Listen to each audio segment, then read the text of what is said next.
Hey everyone, this is Steve Schmid with Simple Pump again. First thing you need to do is you need to take the handle off.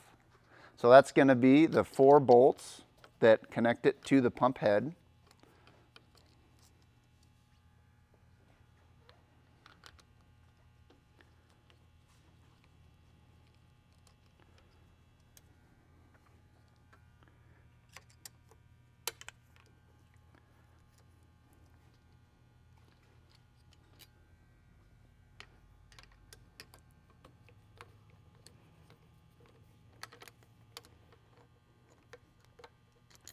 Okay, typically once those bolts are taken out, this unit's going to drop, right? Because you had to lift that up in order to get the bracket connected, and that's by design so that the piston is not sitting on the bottom of the cylinder. Once those are out, remember you got to go opposite of what you would expect because it's left-hand thread on the pump rod. Then you can just spin this around.